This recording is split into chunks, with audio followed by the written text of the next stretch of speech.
घरी लग्न असल्यामुळे मी आणि आरोही एवढ्या 4-5 दिवसात बऱ्याच वेळा गावात जाणं झालं. काही ना काही छोट्या-मोठ्या गोष्टी आणायच्या होत्या. त्याच्यासाठी मग आरोही आणि मी गावात गेली. स्वामी इथे घरात खेळत होता. गावातून जाऊन आल्यावर त्याचा चेहरा असा झाला होता. घरातले सगळे गॉगल त्याने एकत्र केले होते आणि संपूर्ण घरात बिस्किटाची घाण करून ठेवली होती. पण आता तो शांत बसतो, पप्पांकडे राहतो हेच खूप होतं. त्याच्यासाठी मी शूज आणले होते, जे त्याने उलटे घातले होते आणि शूज तो घालत नाही.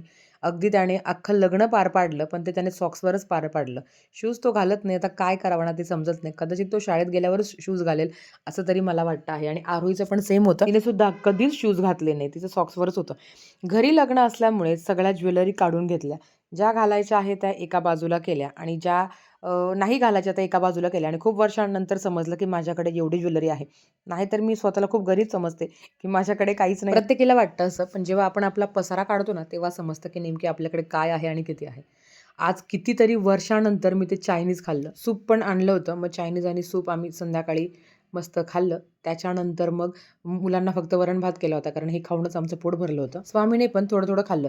खरं तर त्याला देणार नव्हतं. अगदी त्याने 3-4च ते काही नूडल्स आहेत ते खाल्ले. जास्त त्याला खायला पण जमत नव्हतं. सगळं बाहेर पडत होतं आणि दुसऱ्या दिवशी पहाटे अर्ली मॉर्निंग आरोहीला ट्रिपला जायचं होतं. शाळेची ट्रिप चालली होती किड्झेनियाला, घाटकोपरला. मग आणि ही ट्रिप वन डे रिटर्न होती. तर ती पहाटे गेली आणि अगदी संध्याकाळी आली सुद्धा.